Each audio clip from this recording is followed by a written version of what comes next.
ومكارم أخلاق ترفعنا فوق الآفاق. في خيمة أبها ندعوكم لنقابلكم بالأشواق.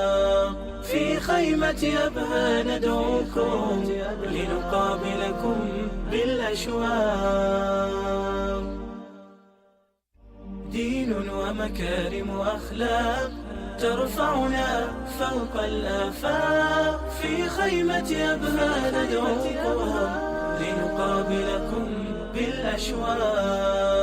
في خيمة أبها ندعوكم لنقابلكم بالأشواق.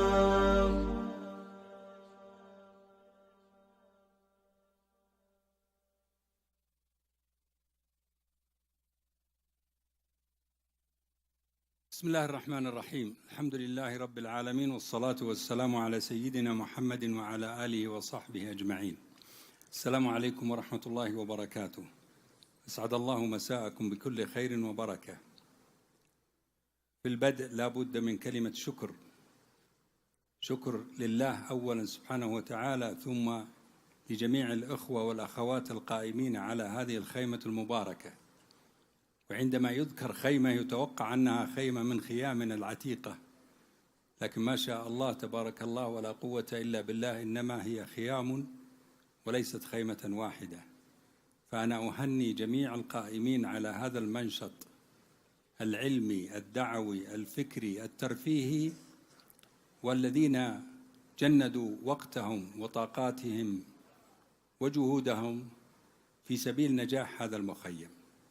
ولولا الله سبحانه وتعالى ثم الدعم الذي يلقونه من أمارة هذه المنطقة المباركة، وعلى رأسها صاحب السمو الملكي الأمير السمح فيصل بن خالد بن عبد العزيز وسمو نائبه، لما كان لهذا المنشط أن يكون بهذه الصورة المباركة الموفقة. ثم اسمحوا لي أنني علمت أن هذه الأرض هي منحة مؤقتة طبعا من أوقاف الشيخ محمد بن عبد العزيز الراجحي رحمة الله عليه، فأدعو الله سبحانه وتعالى أن يجزل له خير الجزاء، ولأولاده الديمومة والاستمرار في أعمال الخير في كل مكان. فأهنئهم على ما هم عليه من بذل وعطاء، سيعود عليهم بالبركة والخير والأجر والمثوبة بإذن الله تعالى. عزمت أن أتحدث إليكم عن عودة إلى مفهوم التطوع، وأركز على جزئين رئيسيين: الحقوق والواجبات.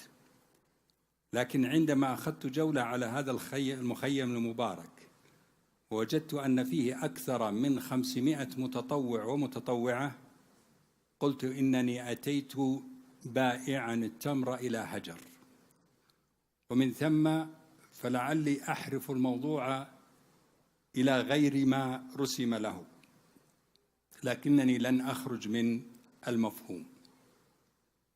أشكركم جميعا على حضوركم وعلى إنصاتكم، وإنه لشرف لي عظيم. أدعو الله سبحانه وتعالى أن يرزقني وإياكم الإخلاص والصواب.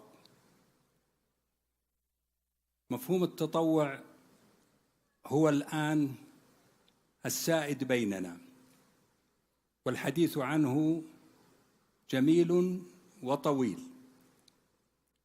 والخطط التي تتبناها حكومة المملكة العربية السعودية أيدها الله لم تنس هذا المرفق المهم من مرافق تنمية المجتمع، وما يسمى أيضاً بمؤسسات المجتمع المدني. ونحن مقبلون على خير بإذن الله تعالى في مرافق عدة، ومن بينها هذه الوسيلة المهمة التي تتكامل مع الجهود الرسمية للدولة عموماً، وهو تنمية مفهوم التطوع وتنظيم مفهوم التطوع، وإبراز حقوق المتطوع والمتطوعة، وإبراز واجبات المتطوع والمتطوعة كذلك. المفهوم السائد يبدو أنه هو ما هو الآن حاضر أمامنا، في أن رجالا ونساء بذلوا من وقتهم وجهدهم وربما من مالهم لإنجاح هذا الملتقى الرائع الجميل الموفق بإذن الله، في وقت تتقاطر فيه الأسر إلى هذا المصيف الجميل. فهذا هو المفهوم السائد، لكن اسمحوا لي أن أدور حوله بتغيير المفهوم تغييراً أشمل من مجرد هذا النشاط القائم بين الإخوة والأخوات. وأبدأ وإياكم بعد عون الله بالتطوع الذاتي. التطوع الذاتي الواضح أن ما يقوم به الأخوة والأخوات من جهود تطوع خارجي إن صح التعبير، تطوع منهم وإلى الآخرين، لكن الأولى والأجدر أن يكون تطوعاً عائداً إلى الشخص نفسه، وهذا يتحقق في العبادات في الدرجة الأولى. فلعلنا ندرك، وأنا لست على علم شرعي كاف، أن صدقات التطوع وصلوات التطوع وصيام التطوع وحج التطوع وعمرة التطوع كلها تدخل في هذا المفهوم. أؤكد عليه إخوتي أخواتي، لأن هناك من يظن أنه ليس هذا من المفهوم بحكم أنه عبادة ذاتية تعود إلى المرء نفسه، لكنها فيها صلاة للتطوع وفيها صيام تطوع وفيها ما تتمثل فيه الأركان الخمسة هي واجبات وفروض كما نعلم، لكن أيضا فيها مساحات واسعة لأن يتطوع الإنسان بموجب التوقيف كما نقول، فالعبادات توقيفية فلا يزيد فيها المرء عما هو في هذا المجال، لكنه يظل المجال مفتوحا لأن يعود الإنسان إلى نفسه فيجمع من الحسنات ما يعينه الله تعالى عليه. إذا خرجنا عن التطوع الذاتي في مجال العبادات المباشرة التوقيفية، سنجد أننا إخوتي أخواتي ندخل أيضا في مجال التطوع الذاتي في مجال الإنجاز عموما. وإذا كنا نتصور أيها الإخوة والأخوات أن التطوع مقصور على القطاع الخيري أو ما يسمونه بالقطاع الثالث، فأرجو أن نعيد تفكيرنا في أن نبدأ به تطوعا في الجهاز الحكومي عموما. كيف يكون هذا والموظف أيا كان مقامه الوظيفي يتطوع في جهاز حكومي؟ الواقع أنه يتطوع إذا أدى ما يفوق المراد منه في عمله، حتى أصل إلى تفصيلات دقيقة في ألا يخرج في الوقت الذي حددته الدولة أو الحكومة للخروج من الدوام أحيانا، وربما إذا سمح له الوقت أن يأتي قبل الوقت، وربما إذا سمح له الوقت أخذ بعض المهمات معه إلى البيت تطوعا، ليس تكليفا، ليس خارج دوام، ليس واجبا عليه. قد يرى بعض الإخوة والأخوات أن هذا من المثاليات التي ربما لا تكون حاصلة في واقعنا. أبشركم أنها حاصلة وموجودة، ولدي من الأمثلة من موظفي الدولة من أفنوا أعمارهم في واجباتهم التي لا فضل لهم إلا فضل من الله سبحانه وتعالى، لكنهم أنجزوا، ولا أبالغ إذا قلت إنهم أنجزوا أكثر مما أسند إليهم من واجبات، ولم يتطلعوا إلى الحقوق، لم يتطلعوا إلى المكافآت المادية. يصعب أن الشخص يتحدث عن ذاته لأن هذه من باب تزكية النفس، لكني أعلم أن فريقا يعمل في مكتبة جامعية ناشئة، وكان دوامهم هو الدوام المعهود، كان دوامهم هو الدوام المعهود من 7:30 إلى 2:30. هذا إذا التزموا 7:30 و2:30 على ما هو معلوم بينكم جميعا، لكنهم كانوا يأتون مساء دون أن يعلم العميد، والعميد هو فضيلة الشيخ الأستاذ الدكتور زاهر بن عواض الألمعي حفظه الله، الذي كان عميدا لشؤون المكتبات في جامعة الإمام محمد بن سعود الإسلامية.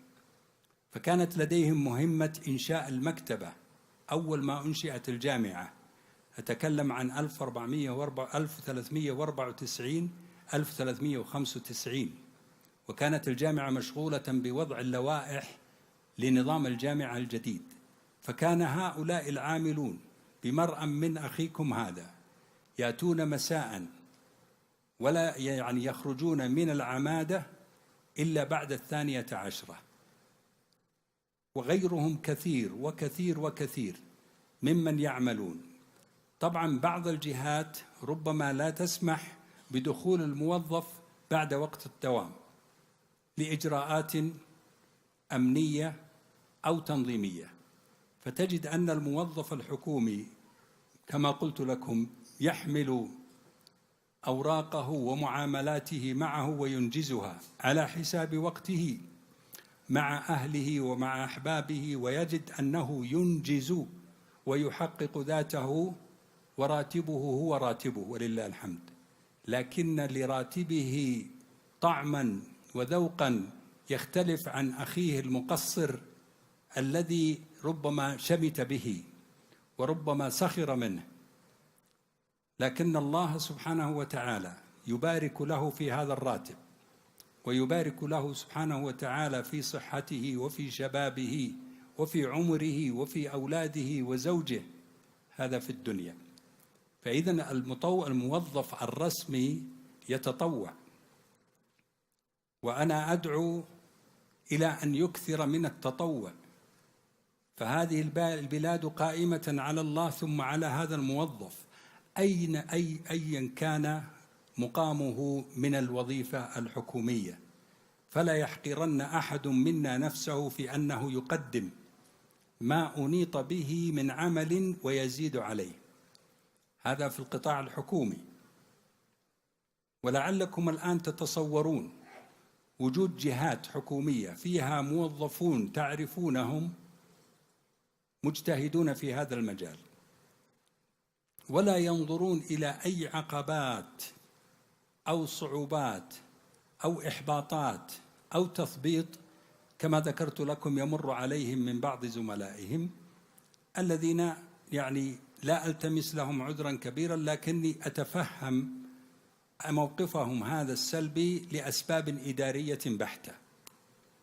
فإذا انتقلنا من القطاع الحكومي إلى القطاع الأهلي أو القطاع الخاص أو القطاع التجاري، نجد أن التاجر يتطوع فيقدم لمؤسسته التجارية أو شركته التجارية أو مكتبه التجاري أيا كان نوع النشاط الذي يقوم به، يتطوع أيضا في ماله وجهده في سبيل نجاح هذه المؤسسة التجارية أكثر مما يطلب منه، دون أن ينتظر جزاء ماديا.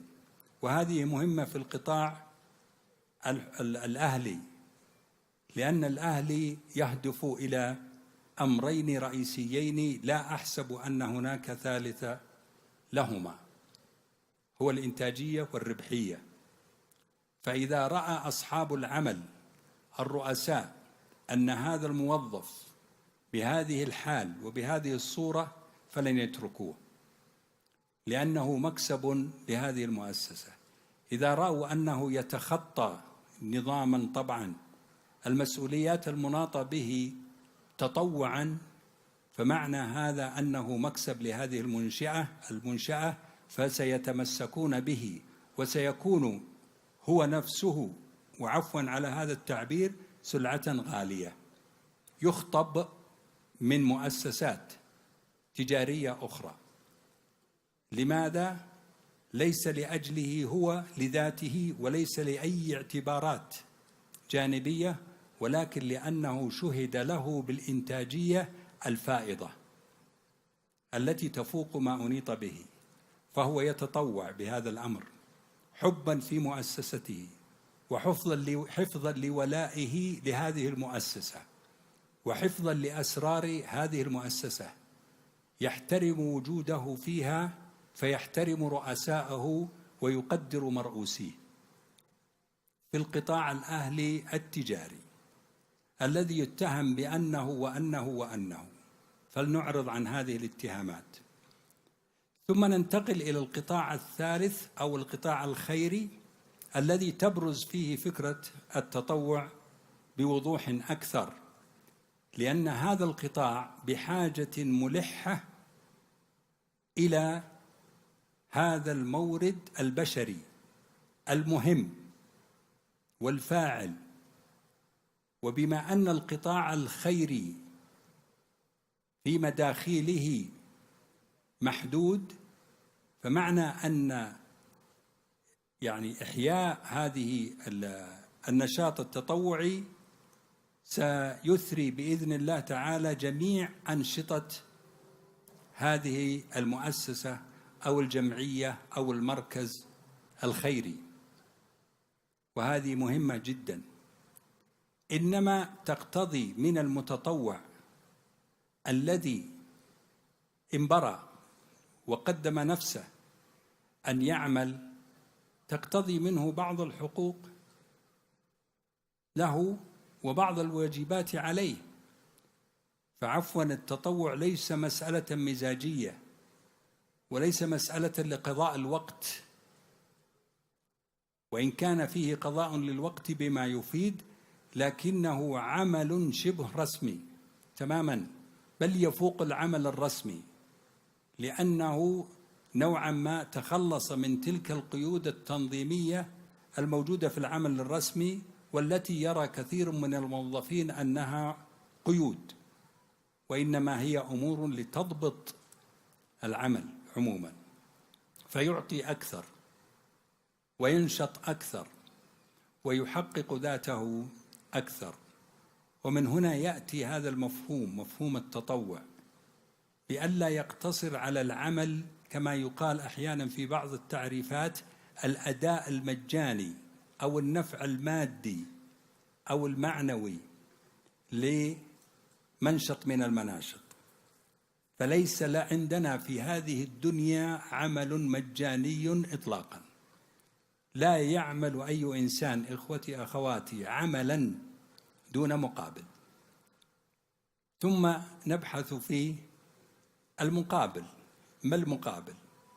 في شرعنا في ديننا المقابل هو وجه الله سبحانه وتعالى والدار الآخرة، لا جزاء ولا شكورا في هذه الدنيا، بل تقويما لما يقوم به هذا المتطوع وهذه المتطوعة، فتكون الروح أقوى لأنه يعمل لله ومن أجل الله سبحانه وتعالى، فيتحقق إن شاء الله فيه الإخلاص، ويلزم أن يتحقق فيه كذلك الصواب. والصواب هو أن يعرف حقوقه كما يتعرف على واجباته. فمن حقوقه على الأقل أن يعرف بما يراد منه القيام به، وأن يتعرف على إمكاناته التي يمكن أن يتطوع فيها. ومن حقوقه أن يدرب على ما يراد منه القيام به، لئلا يدخل بحماس وعاطفة ثم لا قدر الله يفسد أكثر مما يصلح. فالعاطفة لا دخل لها مباشر في هذا العمل التطوعي، لأنه يسد ثغرة مطلوبة وتعين بعد عون الله سبحانه وتعالى في مسار الجمعية الخيرية، المؤسسة الخيرية. الأسماء تتعدد ويكون عضوا فاعلا، ومن ثم فتأتي قضية الواجبات عليه.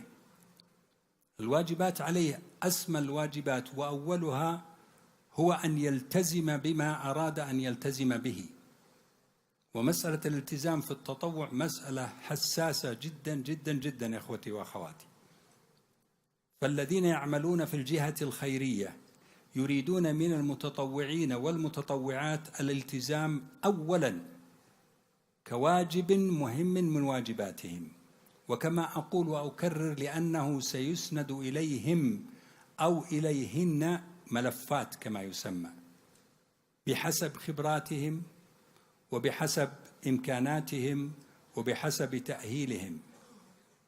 ولا يحسن أن يتوقف التطوع على أعمال جانبية تنفيذية، فليس كل الناس قادرين على أعمال تنفيذية حتى ولو كانت ميدانية، مع الشكر والتقدير والدعاء لمن هم يقومون بهذه المهمات، لأن المسألة مسألة توزيع أدوار.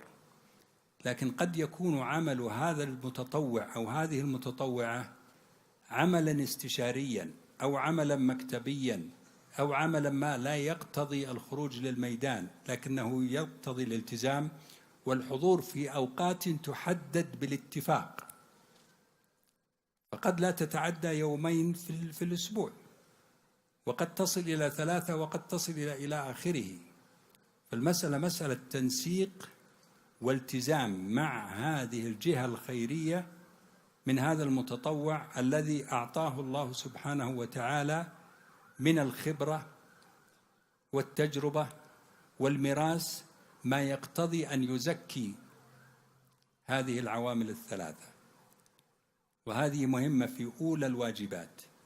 من واجباته طبعا أن يحفظ هذه الجمعية وما يدور داخلها، ولا تكون مجالا للحديث في المجالس وفضح أسرار الناس الذين تغطيهم خدمات هذه الجمعية. جاءنا فلان وطلب، وجاءنا فلان وأعطيناه، وتكون مجالا وهذا لا ينبغي ولا يجوز، لا سيما أنه ربما يدخل في الغيبة. وهذه من واجباته. من واجباته أن يحفظ السر، ومن واجباته أن يكون مواليا لهذه الجمعية. مسألة الولاء مسألة مهمة جدا جدا جدا أخوتي وأخواتي، ولا بد أن يركز عليها.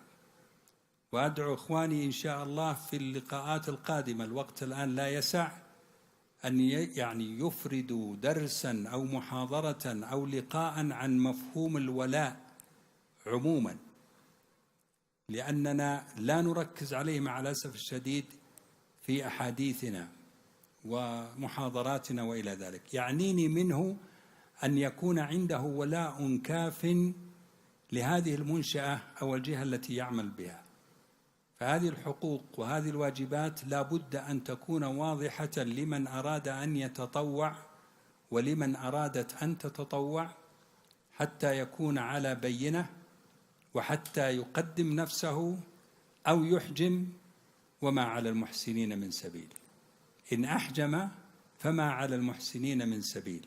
إما أن تعمل بهذا المسار الدقيق، أو جزاك الله خيرا لا نحتاج إلى خدماتك. فلعلها تأخذ هذا الطابع من المهنية والاحتراف في الأعمال التطوعية. والأمثلة كثيرة والوقت قد لا يتسع لذلك، ولذلك أنا لعلي أعرج الآن في هذا المفهوم عن أيضا أركان هذا التطوع. ما المقصود بالتطوع وما أركانه؟ المقصود به لعلنا عرجنا عليه. ما أركانه؟ الركن الأول هو المتطوع أو المتطوعة، وهذا هو الركن كما نقول في تعبيراتنا هو الركن الركين للتطوع. الأمر الثاني أو الركن الثاني هو الأمر المتطوع به، المبذول من هذا المتطوع من الركن الأول. والركن الثالث الشيء المتطوع له، إما أن يكون جهة إنما هو لا أقصد فيها الجهة وإنما أقصد الأداء، والجهة هي الركن الرابع الذي يرعى هذا التطوع وينظمه ويشرف عليه ويتابعه وما إلى ذلك. فهذه الأركان الأربعة لا بد أن تتحقق في مفهوم التطوع ضرورة. يعني دعونا نتوقف برهة أن يأتي رجل أو شخص متطوع يرغب في التطوع فلا نجد له مجالا يتطوع به، فقد انهد ركن من هذه الأركان الأربعة، فلا بد من توافرها في أي مجال تطوعي يراد له بحول الله تعالى وقوته أن يسير سيرا حسنا. الأمر المهم كذلك في الموضوع مسألة مرة أخرى المقابل. عندما أكدت أن ليس هناك عمل دون مقابل، فمعنى هذا ألا يكون هناك أي إجراء يقوم على قولنا للمحسن أحسنت للمتطوع، فلا بد أن يكافأ هذا المتطوع أو هذه المتطوعة. المكافأة تختلف مع الدعاء أولا وقبل كل شيء، يكافأ، يشكر، يذكر بأي وسيلة، بل إنني لا أبالغ إخوتي وأخواتي إذا قلت قد يحصل على مبلغ مادي غير مرتب، مكافأة نسميها، لأن المرتب له مدلول رسمي نظامي معروف متى ينزل على الحساب ومتى إلى آخره وقدره وعلاواته وتفصيلاته.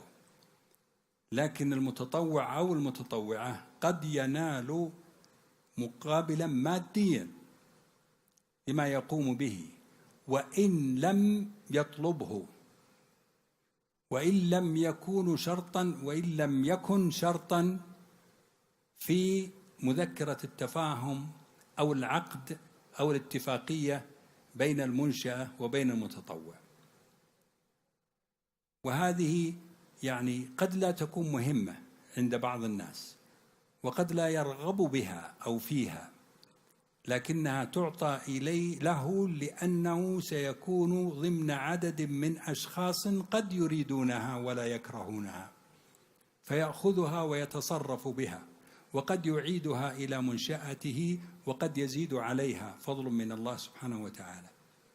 لكن مسألة المجانية هذه أيضا أريد أن نعيد النظر في إطلاقها، ولا هذا يفسد بحول الله تعالى ما نواه هذا المتطوع أو هذه المتطوعة من الأجر والمثوبة وابتغاء وجه الله سبحانه وتعالى، وجه الله سبحانه وتعالى والدار الآخرة. فلا نكون يعني في مسألة هذا المفهوم يعني حادين تماما، تتطوع دون مقابل مادي، لكن أيضا لا يشترط علينا هو أني السلام عليكم أريد أن أتطوع عندكم لكنني أريد دخلا بسيطا قد لا يصل إلى 1500 بالشهر. فبدأت الاشتراطات، إذن أنت موظف وظيفة يسمونها وظيفة جزئية، وهذا يختلف في حقوقه وفي واجباته وفي محاسبته وفي يعني كثير من الأشياء التي تتبع غالبا في الوظائف.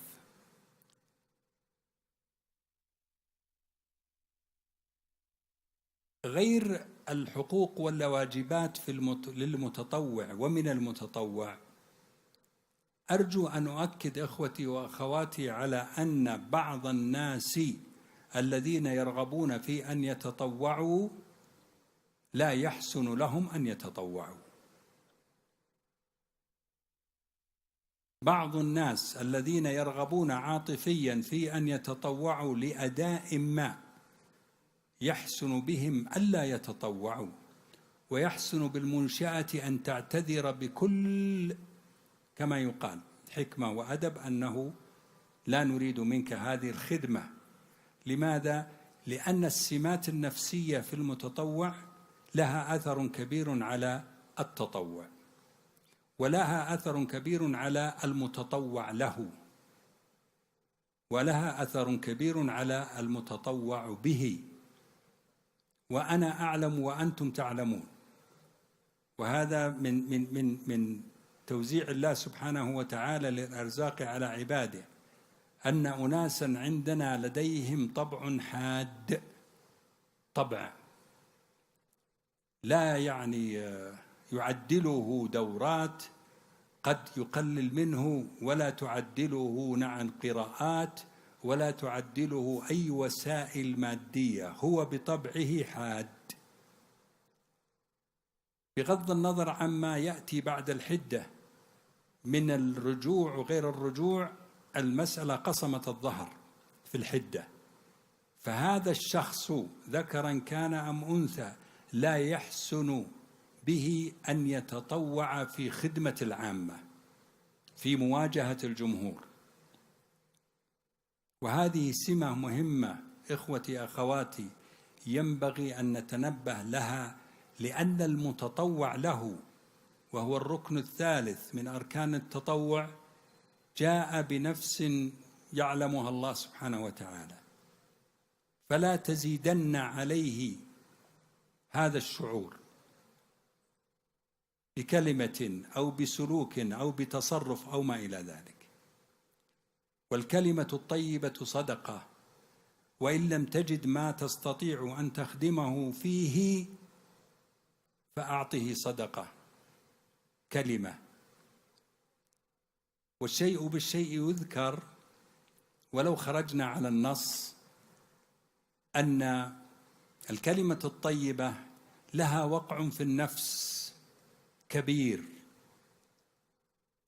يدخل عليك أحد المراجعين في أي مجال كنت تعمل فيه، في المجال الرسمي الحكومي، في المجال الخاص الأهلي التجاري، في المجال الخيري، وهو صاحب حاجة ومتجد أنه متحمس حماسا يكاد يصل إلى أنه ينتفض أحيانا، لأنه يريد أن يعطيك أو يقدم لك حاجته أو مشكلته، فتهدئه بكلمة واحدة هي قولك أبشر، فيزول نصف ما لديه من هذا الذي نسميه أحيانا الاحتقان والحماس. سيقابل الشخص الفلاني أو الشخصية الفلانية أو الشيخ الفلاني أو القاضي الفلاني، فيقال له أبشر. وعندما تقول للضعيف أبشر الذي جاء يطلب منك خدمة، فقد نزعت منه كما أقول لكم نصف الهم الذي تحمله من مدة حتى يقدم نفسه، وأوجدت فيه القابلية إلى أن يسمع منك ما تريد أن تقول. هذه من السمات النفسية لمقابلة الجمهور عموما والضعفاء بشكل خاص.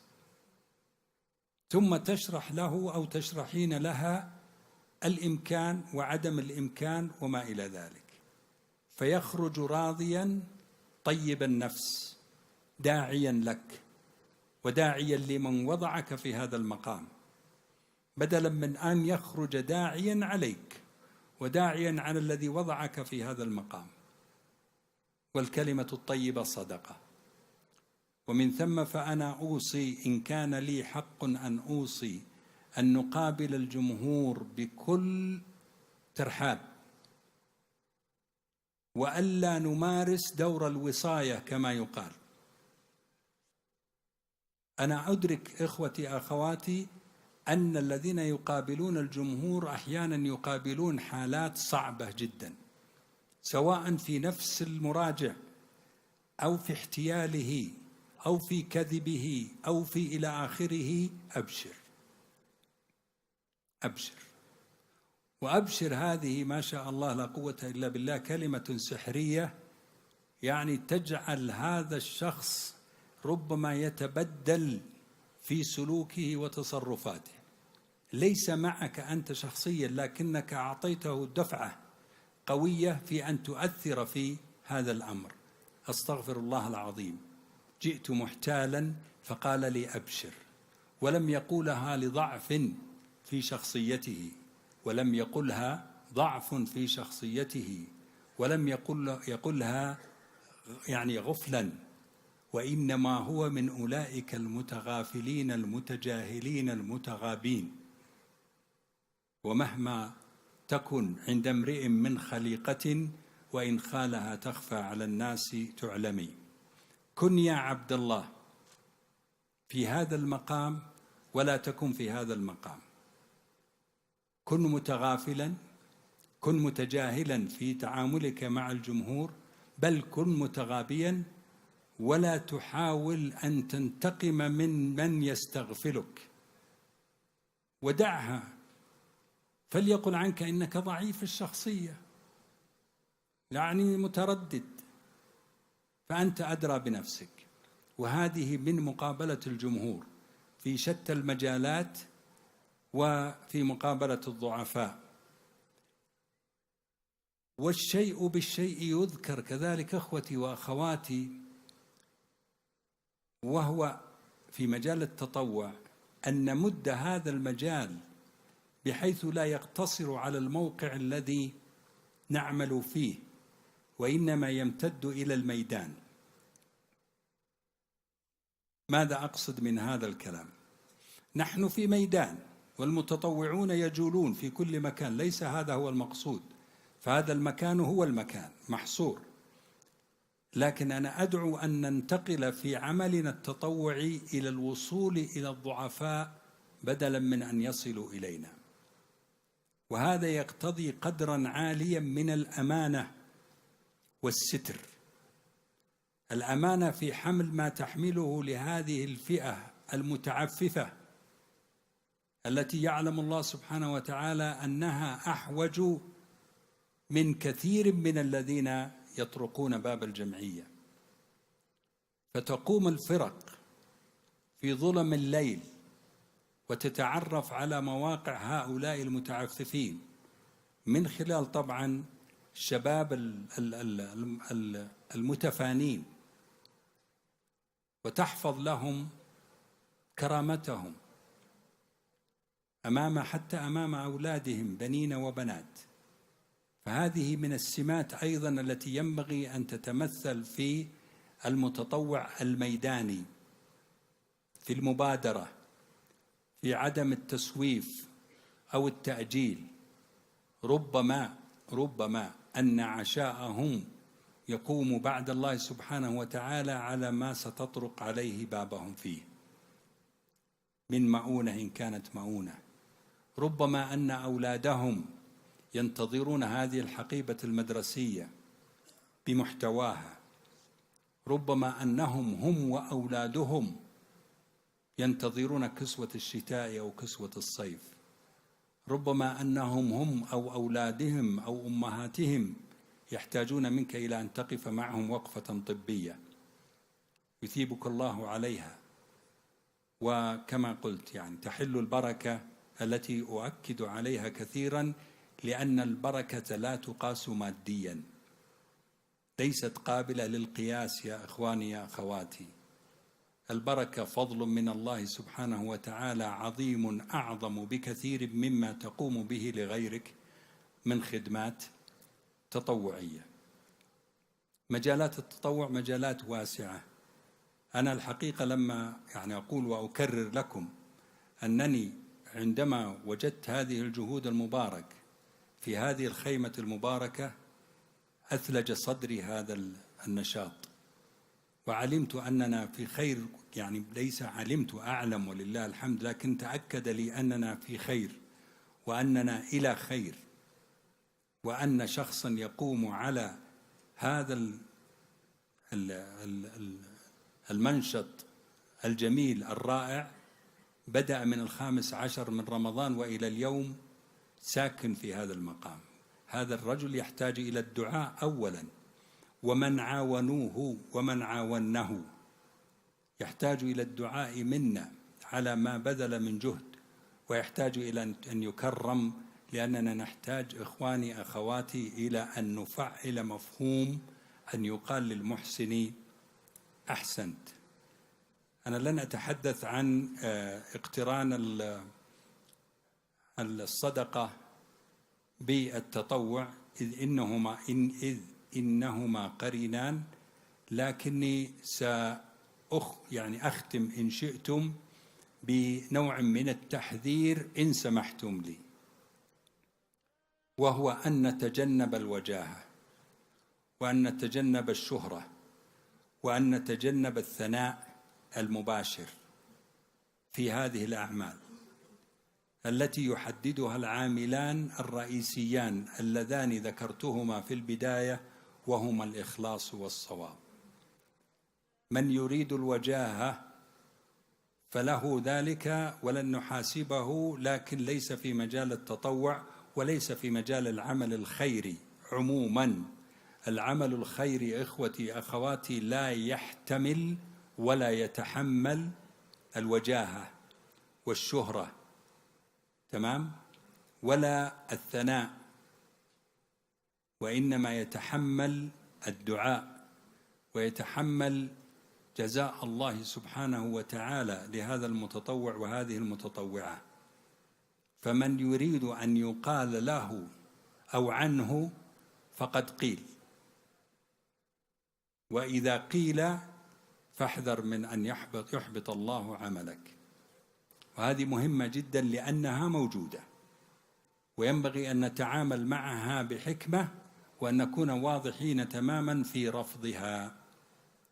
ومهما تكن عند امرئ من خليقة وإن خالها تخفى على الناس تعلمي، بالإضافة إلى أن المتطوع الذي يبتغي غرضا من أغراض الدنيا لا يوفق في أدائه، فهو ذو نفس ربما تكون مرتفعة يتأفف من خدمة الجمهور. كنت في مستشفى خيري، المرتادون له تطوعي، المرتادون له من أضعف الضعفاء، فلا بد أن يكون المستشفى على حال صعبة. فجاء الطبيب يجول في العنابر وقد سد خشمه بغترته، فأساء إلى المرضى أكثر مما هم عليه من مرض، متأفف، فأخرج من المستشفى. لا يصلح لك هذا العمل، تمام؟ فيؤتى بإنسان. وأنا أتحدث مع أخي محمد بن علي الأحمري ونحن في الطريق جزاه الله عني كل خير، أن لبس الكمام مثلا الآن معتاد وليس عليه حرج، لكن أن تسد خشمك في مجال أنت تريد أن تخدم فيه مريضا يتأوه، وآخر مبتور الساقين أو الساق، وحالات لا يعلمها إلا الله سبحانه وتعالى، ثم تقف عليه لتشخص حاله وقد تأففت. أستغفر الله العظيم، لا أريد أن أدعو عليه، لكن أدعو الله سبحانه وتعالى أن يسامحه ويعفو عنه.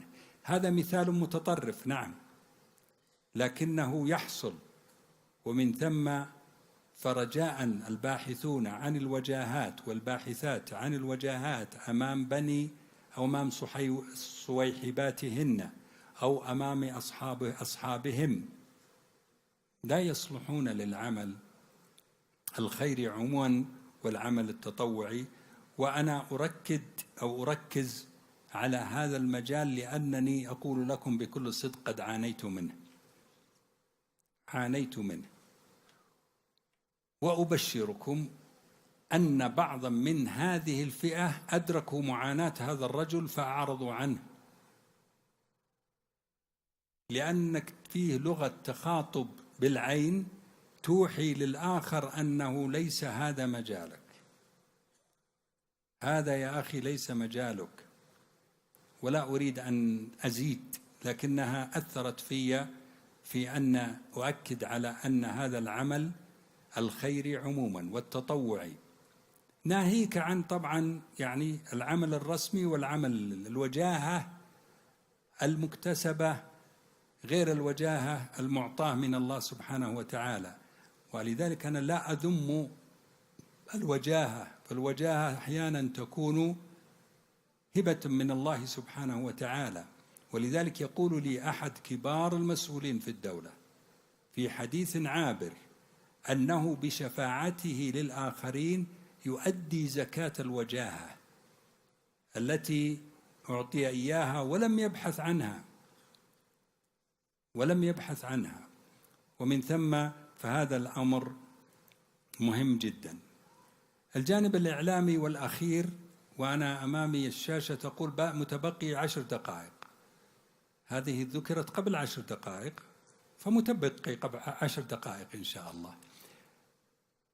البعد الإعلامي بعد مهم جدا، حتى أن أحد طلبة العلم أو أحد كبار طلبة العلم في اجتماع للجمعيات الخيرية في الدمام ذكر أنه جزء لا يتجزأ مما يصرف على المناشط، وكاد أن يقول، ولا لأنني لا غيبة لمجهول، كاد أن يقول إنه يصرف منه من مصارف الزكاة. فالإعلام مهم، لكن زيادة الجرعات الإعلامية بحيث تطغى على الأداء نفسه أخشى أن فيها إشكالا كبيرا جدا.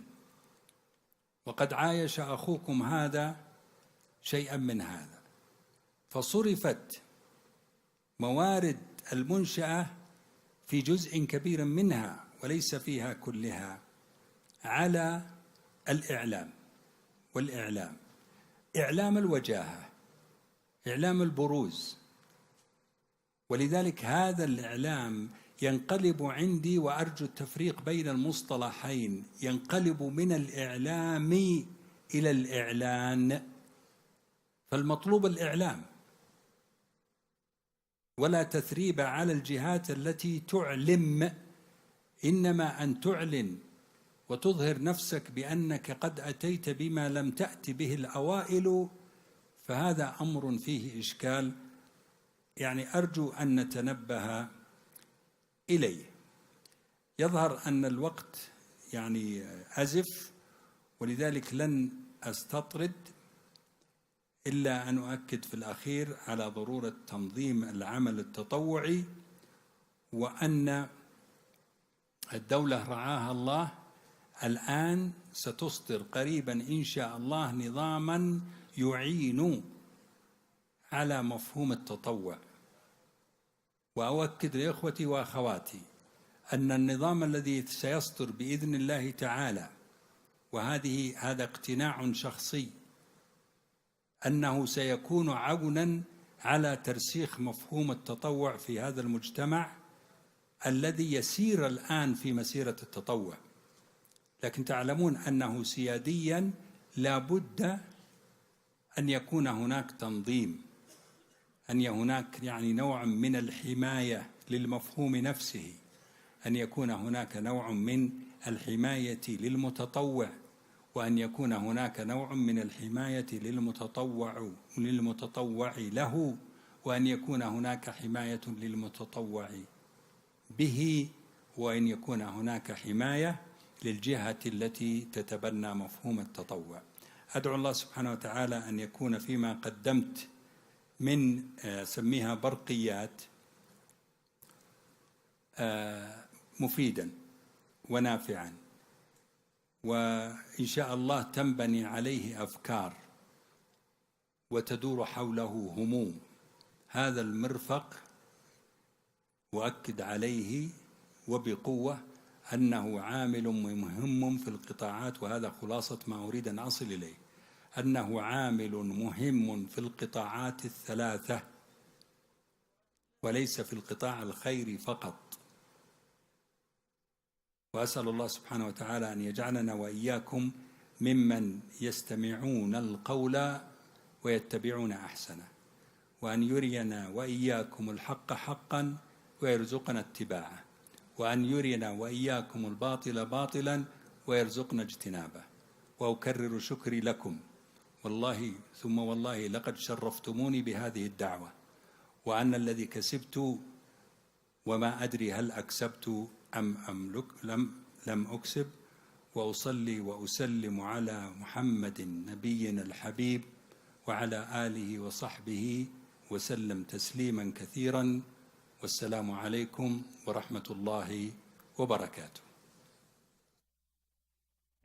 دين ومكارم وأخلاق ترفعنا فوق الآفاق. في خيمة أبهى ندعوكم لنقابلكم بالأشواق. في خيمة أبهى ندعوكم لنقابلكم بالأشواق.